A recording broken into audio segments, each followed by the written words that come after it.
cockpit had gone unnaturally silent. Not because the alarms had stopped, but because the two massive jet engines no longer made a sound. At 31,000 feet, Flight 782 had become nothing more than a 70-ton glider drifting above endless mountains. Red warning lights flashed across every instrument panel. Passengers screamed. A child cried somewhere behind the cockpit door. The captain tightened his grip on the controls as the aircraft continued losing altitude. Engine 1, dead. The first officer looked up from the emergency checklist, his face drained of color. Engine 2, gone too. The words felt impossible to say. Two engines failing together wasn't supposed to happen. Not on a modern airliner, not on a clear afternoon with perfect weather. Outside the windshield, rugged mountain peaks stretched toward the horizon. There wasn't a single airport within reach. Air traffic control kept speaking over the radio, offering options that no longer mattered. Every calculation ended the same way. They would never make the runway. The silence inside the cockpit became heavier than the alarms themselves. Then the first officer remembered something. A woman. Row 8. She had boarded quietly. No expensive luggage, no business suit. No attempt to draw attention. But he'd noticed strange details. The way she instinctively studied every emergency exit before sitting down. The weather charts folded inside her notebook. The faded military patch stitched inside her old leather jacket. Without waiting for permission, he unstrapped his harness and sprinted into the cabin. The frightened passengers stared as he stopped beside the quiet woman. His voice shook. "I don't know who you are, but I think we need you." She slowly closed her notebook. Unlike everyone else on board, her hands weren't trembling. She simply stood, calm, focused, as though she had walked into moments like this before. Seconds later, she stepped inside the cockpit. The captain turned in disbelief. "What is this? We don't have time for passengers." Before anyone could answer, two Air Force fighter jets roared into formation beside the powerless aircraft. One of the fighter pilots broke radio silence. His voice was sharp, urgent. "Unidentified advisor inside Flight 782. State your military call sign immediately." For the first time, the quiet woman spoke into the microphone. One single word. The fighter pilot froze. Then another voice burst across the military frequency. It can't be." Every pilot listening suddenly knew exactly who she was. "Before we begin, comment where you're watching from."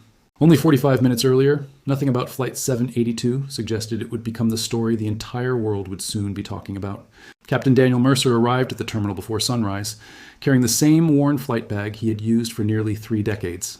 At 58 years old, he had logged over 19,000 flight hours and had earned a reputation as one of North Star Airlines' calmest captains.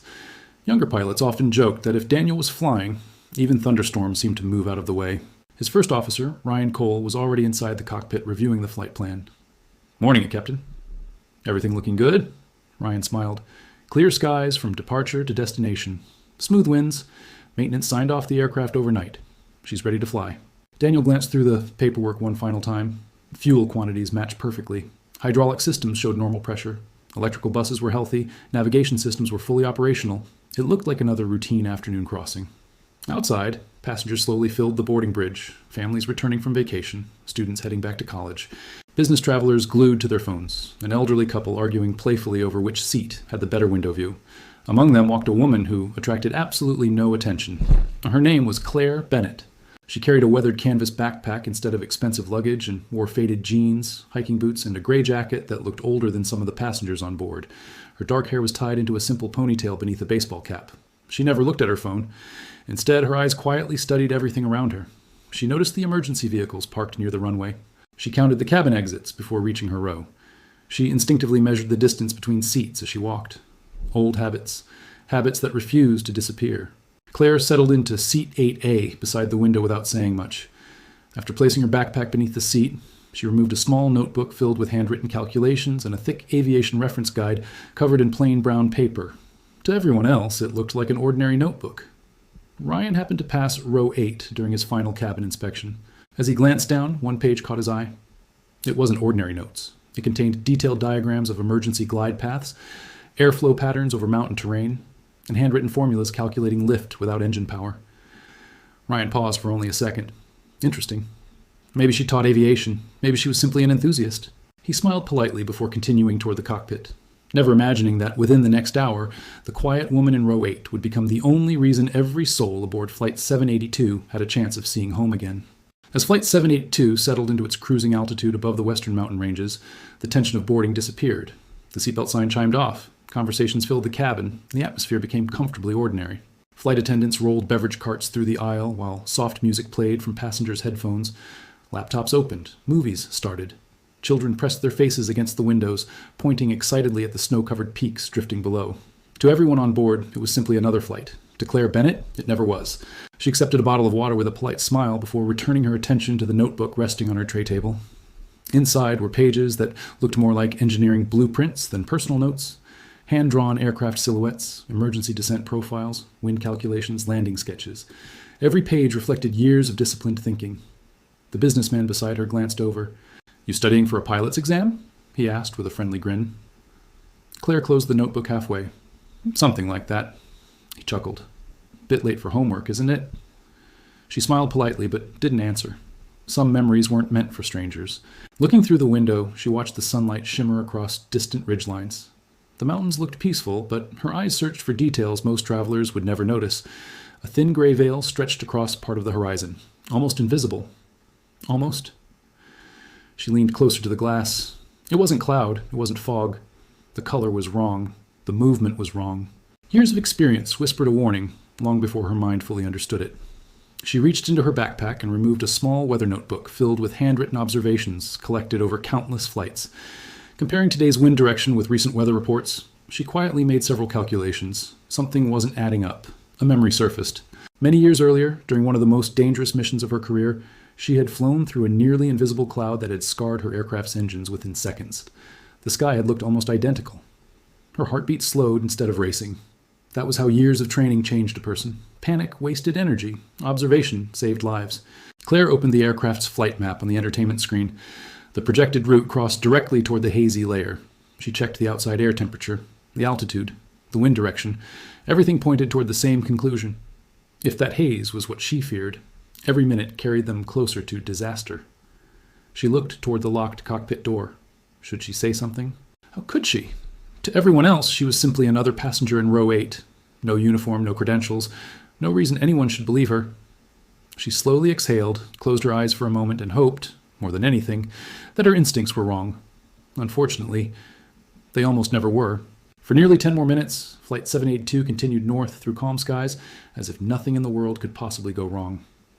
Captain Daniel Mercer leaned back slightly in his seat, taking a sip of coffee, while First Officer Ryan Cole reviewed weather updates ahead. "Still smooth all the way," Ryan said. "No storms, no turbulence, no traffic conflicts." Daniel smiled. "Looks like we'll be early." Then a soft chime interrupted the quiet. Ryan frowned at one of the engine displays. "Captain, Engine 1's exhaust temperature just jumped." Daniel leaned forward. "How much? Only a few degrees?" "Probably a faulty sensor." It wasn't unusual. Modern airliners occasionally produced false warnings, and experienced pilots learned not to chase every blinking light. Ryan continued watching the display. 5 seconds later, his expression changed. It just climbed again. This time, the increase wasn't small. It was accelerating. Daniel immediately canceled the autopilot and wrapped both hands around the controls. "Cross-check all engine instruments." Ryan's fingers flew across the overhead panel. Oil pressure normal. Fuel flow unstable. Vibration increasing. Before either pilot could finish analyzing the data, a violent shudder ripped through the aircraft. Passengers looked around in confusion. Coffee splashed across tray tables. The overhead bins rattled loudly. Then came a deep, metallic cough from beneath the left wing. A sound neither pilot ever wanted to hear. "Engine 1, flame out!" The warning alarm echoed through the cockpit. Daniel reacted instantly, beginning the emergency memory items exactly as he had practiced hundreds of times in simulators. "Engine secured." Ryan grabbed the emergency checklist. "Attempting restart." The aircraft continued flying. One engine was enough. It wasn't good, but it wasn't fatal. Daniel took a slow breath. "We'll divert to the nearest airport." Before Ryan could answer, another warning exploded across the cockpit. A piercing alarm, another violent vibration. His eyes widened. "No!" The right engine's temperature climbed off the scale. Power dropped almost instantly. The aircraft lurched again. Then, silence. An eerie, impossible silence replaced the familiar roar that had filled the cockpit since takeoff. Both engines had quit. Every warning light illuminated simultaneously. The aircraft was no longer flying under power. It was falling. Ryan's voice cracked as he stared at the instruments. "Captain," Daniel already knew, "we've lost both engines." The words hung in the air like a death sentence. He pressed the radio switch. "Mayday! Mayday! Mayday! Flight 782 declaring an emergency. Dual engine failure at 31,000 feet. We are now a powerless aircraft. Air traffic control answered immediately. But as Daniel calculated the remaining glide distance, the numbers became brutally clear. The nearest runway was simply too far away. No matter what he tried, Flight 782 wasn't going to make it. And behind the cockpit door in row 8, Claire Bennett quietly looked out the window, because she already knew exactly why the engines had died. The warning siren echoed through the cabin. A calm voice from the speakers tried to reassure everyone. Ladies and gentlemen, this is your captain speaking. We are experiencing a technical issue. Please fasten your seatbelts immediately and remain seated. No one believed it was just a technical issue. The aircraft was descending, not smoothly anymore. Without engine thrust, every second felt different. The familiar vibration of the engines had disappeared, replaced by an unsettling rush of wind scraping against the fuselage. People looked at each other in confusion. Some reached for their phones, others clutched the hands of strangers. A little girl buried her face against her mother's shoulder. Near the front galley, one flight attendant fought to keep her composure while helping frightened passengers tighten their seatbelts. Inside the cockpit, Captain Daniel Mercer stared at the navigation display in disbelief. Current glide range? Ryan entered the latest figures into the flight computer. Several agonizing seconds passed before the answer appeared. His face turned pale. We're 14 miles short. Daniel recalculated manually. Same result. Even if every move was perfect, the airplane would never reach the airport. Beyond the windshield stretched nothing but steep forests, rocky ridges, and deep valleys. There wasn't a single safe place to land. Ryan swallowed hard. Then a memory flashed into his mind. The woman in row 8. The strange notebook. The emergency glide equations. The way she'd quietly studied mountain airflow before takeoff. Without another word, he released his harness. "Ryan," Daniel shouted, "what are you doing?" "I think I know someone who might help." "This isn't the time for guessing." Ryan ignored him. He rushed into the cabin, weaving through frightened passengers until he reached row 8. Claire Bennett wasn't praying. She wasn't crying. She wasn't even looking frightened. Instead, she calmly finished another page of calculations in her notebook, almost as if she'd been expecting this exact emergency. Ryan stopped beside her, breathing heavily. "I knew there was something different about you." Claire slowly looked up. Her eyes remained steady. "You noticed the notebook?" "I need the truth." She nodded once. "Well, you won't like the answer." "I don't care. Are you a pilot?" "I was." "Military?" She hesitated only briefly. "For 20 years." Ryan's heart pounded. "What did you fly?" Claire closed her notebook. "Aircraft that were never supposed to come home." Ryan stared at her. There was no arrogance in her voice, no attempt to impress him, only quiet certainty. He made the biggest decision of his career. "Come with me." Several passengers watched in confusion as the quiet woman from row 8 followed the first officer toward the cockpit. The businessman who had ignored her all flight finally spoke. "Who is she?" No one answered. Seconds later, Claire stepped inside the cockpit. Captain Mercer spun around, his frustration boiling over. "What is this? We are fighting for every second, and you bring me a passenger?" Ryan met his captain's eyes. "No, sir." He took a deep breath before saying the words that changed everything.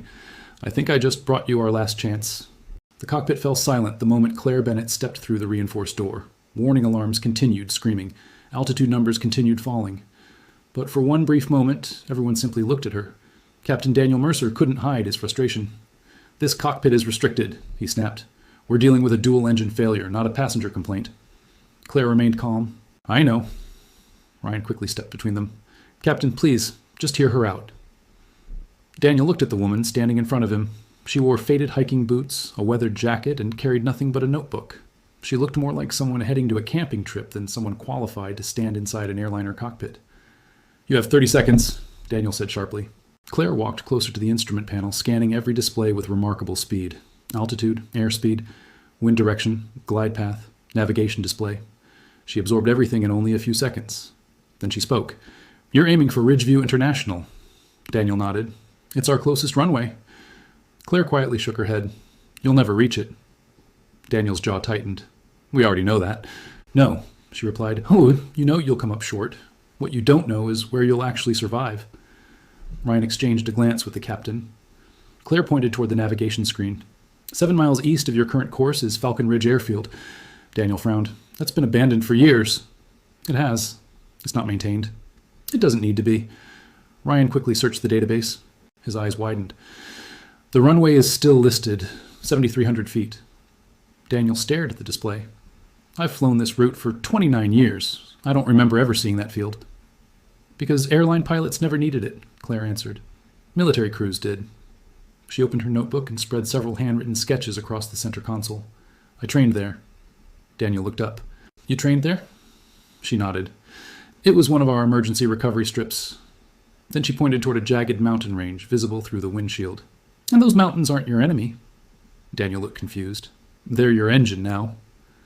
Neither pilot spoke. Claire continued. Strong westerly winds are striking the ridge. That creates standing waves of rising air. If you enter them correctly, they'll slow your descent enough to reach Falcon Ridge. Ryan blinked. Like sailplanes? Exactly. Daniel frowned. A Boeing 737 isn't a glider. Claire met his eyes. No, but physics doesn't care what logo is painted on the tail. Before Daniel could respond, 2 gray fighter jets thundered past the cockpit windows, taking position off both wings. The radio suddenly crackled. Flight 782, this is Guardian Lead. We have visual contact. Claire froze. She recognized that voice. The fighter pilot spoke again. Unknown advisor inside Flight 782. Identify yourself. Claire slowly reached for the radio microphone. Her expression changed completely. Professional, disciplined, almost instinctive. This is Captain Claire Bennett, retired. A brief pause. Then she quietly added the one name she hadn't spoken in years. My call sign, Ghost Raven. The military frequency went completely silent. For 3 long seconds, no one said a word. The silence on the military frequency lasted only a heartbeat. Then every radio in the sky came alive. Did she just say Ghost Raven? No way. That's impossible. Guardian Lead pressed the transmit button again, but this time his voice carried disbelief instead of authority. Flight 782. Confirm your call sign. Claire didn't hesitate. Confirmed. Captain Claire Bennett, retired Air Force, former 52nd Tactical Squadron. Call sign, Ghost Raven. Another pause. Then the fighter pilot laughed softly, almost in relief. My God, I never thought I'd hear that voice again. Captain Mercer glanced toward her. You know him? Before Claire could answer, the fighter pilot spoke first. I know exactly who she is. His wingman joined the conversation. Captain, you're flying with the woman who brought 3 damaged fighters home during Operation Iron Shield. Half our squadron learned emergency flying from her. Inside the cockpit, Daniel slowly turned toward Claire. For the first time since the emergency began, he wasn't looking at an ordinary passenger. He was looking at someone whose reputation had reached people he'd never even met. Claire ignored the praise. Captain, focus. Daniel nodded immediately. Tell me what to do. She leaned forward, pointing through the windshield. Hold exactly 195 knots. Ryan adjusted the aircraft's pitch. Airspeed, 198, 196, holding 195. Good. Claire looked toward the approaching mountains. Now turn 8 degrees left. Daniel rolled the powerless aircraft gently. Outside, the jagged peaks filled the windshield. Every instinct in Daniel's body screamed that flying closer to the mountains was madness. Claire noticed the hesitation. Trust the air, not your fear. The aircraft crossed the first ridgeline. For several seconds, nothing changed. The vertical speed indicator continued falling. 2,000 feet per minute, 1,800, 1,700. Ryan's voice tightened. It's not working. Wait, Claire answered calmly. 3, 2, 1. Suddenly the aircraft gave a gentle upward surge. The nose lifted without anyone touching the controls. Ryan stared at the instruments. Captain, Daniel's eyes widened. Our descent rate, the numbers kept dropping. 1,600. 1,300, 900, 700, 500 feet per minute. We're riding the mountain wave, Claire said quietly. For the first time since both engines had failed, the aircraft wasn't falling toward the earth. It was almost floating. Guardian Lead watched in amazement from his fighter jet. I've never seen a commercial airliner fly like this. Claire smiled faintly. It isn't flying like an airliner anymore. She looked straight ahead toward the abandoned runway, still hidden beyond the mountains. It's flying like a survivor. Ryan checked the navigation display once more. His breathing stopped. We've just gained 12 miles of glide range. Captain Mercer whispered the words he never thought he'd say. We're actually going to reach the runway. Claire's expression remained focused. No, she shook her head. Reaching it is the easy part. She looked toward the cracked strip of concrete slowly appearing between the trees. The real fight starts when we try to land. The abandoned runway finally emerged from the forest. It looked more like a forgotten relic than a place where a commercial airliner could land. Cracked asphalt stretched between rows of towering pine trees. Weeds pushed through broken pavement, faded centerline markings barely visible beneath decades of neglect. There were no runway lights, no control tower, no emergency vehicles waiting below. Only one narrow strip of concrete, one chance. Captain Daniel Mercer tightened his grip on the controls. I've never landed anywhere like this. Claire Bennett never took her eyes off the windshield. Neither is anyone carrying 200 lives without engines. Her voice remained calm. Listen carefully. Every movement from this point forward matters. Ryan called out the numbers. Altitude, 3,000 feet. Airspeed, 195 knots. Claire nodded. Landing gear. Now. Daniel lowered the lever. A loud mechanical thud echoed beneath the aircraft as the wheels locked into place. Instantly, the drag increased. The airplane began sinking faster. Ryan watched the instruments. Descent increasing. That's expected, Claire replied. Hold your attitude. Don't chase the numbers. The runway continued, growing larger. Every second erased another chance to recover from a mistake. 2,000 feet. Flaps 5. Ryan moved the lever. The aircraft shuddered but remained stable. Outside, the trees seemed dangerously close. Guardian Lead circled high above, unable to help now. Everything depended on the 3 people inside the cockpit. 1,000 feet. Claire leaned forward. Don't look at the runway. Daniel frowned. What? Look beyond it.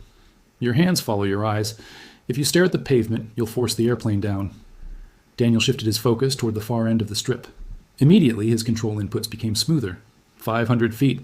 The abandoned runway filled the windshield. Every crack in the pavement was now visible. Ryan swallowed hard. Airspeed, 150. Claire's breathing remained perfectly steady. You're doing fine. 300 feet.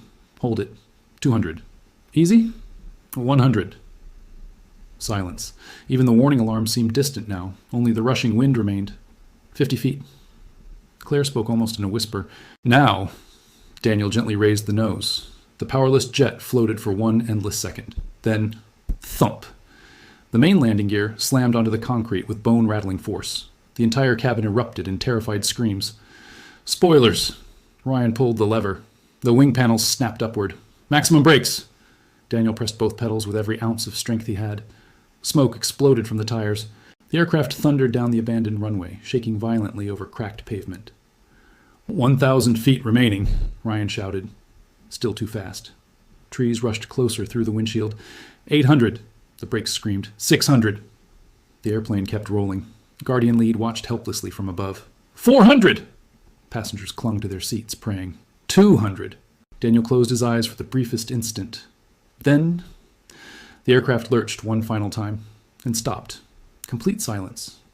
For a heartbeat, nobody moved. Then applause broke out. It spread row by row, growing louder until the entire cabin was filled with tears, laughter, and overwhelming relief. Captain Mercer looked toward Claire, his voice barely above a whisper. You didn't just save this airplane. You gave every person on board another lifetime. For several long seconds, nobody inside Flight 782 moved. The cabin was wrapped in an almost surreal silence. People stared at one another as if they couldn't quite believe they were still alive.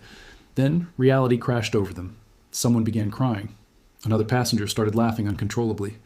A little boy unfastened his seatbelt and threw his arms around his mother. One by one, applause echoed through this cabin until every survivor was clapping, cheering, and thanking God. Inside the cockpit, Captain Daniel Mercer slowly released the controls. His hands were trembling so badly that he could barely unclench his fingers. Ryan leaned back in his seat, covering his face as tears streamed down his cheeks. We actually made it. Claire quietly removed her headset. Not yet. Both pilots looked at her. The aircraft is safe. She glanced toward the cabin. Now, let's get everyone home. Daniel immediately picked up the radio. Mayday aircraft flight 782, safely on the ground at Falcon Ridge Airfield. Repeat, we've landed safely. Approximately 200 souls on board. Request immediate rescue response. The controller paused before answering, almost unable to believe what he had heard. Flight 782. Confirm. Everyone survived? Daniel smiled for the first time since the engines had failed. Affirmative. A burst of cheers erupted over the emergency frequency. Within minutes, rescue helicopters, firefighters, medical teams, and law enforcement vehicles began racing toward the forgotten airfield. Outside, Guardian Lead circled once above the stranded aircraft before transmitting one final message. Ghost Raven, I've flown combat missions for 24 years. A short pause followed. I've never witnessed flying like that. Claire looked through the cockpit window at the cracked runway beneath them. It wasn't just flying. It was teamwork. As emergency crews helped passengers leave the aircraft, federal investigators arrived to examine the engines. What they discovered stunned everyone. The turbines weren't simply damaged, They had been fused together by a strange glass-like substance created when microscopic ash particles melted inside the engine core. But another discovery raised even darker questions. Laboratory tests found chemical compounds mixed with the ash. Compounds that did not occur naturally. Someone had altered it. Someone had intentionally kept the particles suspended in the atmosphere. This wasn't an accident. Within 48 hours, investigators traced the chemicals to a secret extremist network calling itself Earth's Reckoning. The group had used modified high-altitude drones to spread engineered volcanic ash across commercial flight corridors, believing fear would force governments to drastically reduce air travel. Instead, they had nearly caused one of the deadliest aviation disasters in modern history. As the arrests dominated headlines around the world, another question spread even faster. Who was the quiet woman from row 8? And why had a single radio call made veteran fighter pilots fall completely silent? 3 days later, every major news network in the country gathered inside a crowded conference hall. Camera flashes lit up the room. Microphones covered the front table. The headline on every screen was the same. Who is the woman who saved Flight 782? Captain Daniel Mercer and First Officer Ryan Cole took their seats first. Moments later, Claire Bennett quietly walked onto the stage wearing the same simple jacket she had worn on the flight. No medals, no decorations, no attempt to look like a hero, just the same quiet woman from row 8. The first reporter stood. Captain Bennett, military records show you disappeared from aviation several years ago. Why? Claire remained silent for a moment before answering. I didn't disappear. I was pushed out. The room became completely still. She took a slow breath. During my final overseas deployment, I was ordered to attack a compound that intelligence claimed was occupied by enemy fighters. She looked down briefly before continuing. But I saw children. I refused the order. Instead of firing, Claire coordinated with ground forces, giving them time to rescue the civilians and arrest the armed group without innocent lives being lost. The mission succeeded. The civilians survived, but her refusal to obey a direct command ended her military career. I lost my wings. I lost my squadron. I lost the only life I had ever known. For years, I worked ordinary jobs while people believed I had failed. A reporter quietly asked, if refusing that order cost you everything, would you still make the same decision today? Claire smiled gently, without hesitation. If protecting innocent people destroys my career, then my career was never more important than my conscience. The room erupted into applause. Captain Mercer leaned toward the microphone. I've flown airplanes for almost 30 years. I've trained for hundreds of emergencies. But the greatest lesson of my career came from someone sitting quietly in row 8. He looked toward Claire. Real leadership isn't about rank. It's about having the courage to step forward when everyone else is running out of answers. In the months that followed, the investigation cleared Claire's name completely. Military officials reopened her case, formally restoring her service record and recognizing her actions as an example of extraordinary courage rather than disobedience. Her emergency gliding techniques were added to advanced pilot training programs across the country, ensuring future crews would be better prepared for the unthinkable. Years later, survivors of Flight 782 gathered for a reunion at the very airfield where their lives had been saved. Children who had once cried in fear were now young adults, chasing careers in aviation. Parents introduced Claire to sons and daughters, who existed only because that airplane had landed safely. An elderly passenger held her hand with tears in his eyes. You didn't just save us that day. You gave us years we never would have had. Claire looked across the old runway as the evening sun disappeared behind the mountains. She smiled quietly, not because the world finally knew her name, but because every life on that aircraft had been given another chance. Sometimes, the strongest heroes aren't the loudest voices in the room. They're the ones no one notices, until the moment they're needed most. If this story moved you, don't forget to like the video, subscribe to the channel, and share it with someone who believes courage still exists in the world.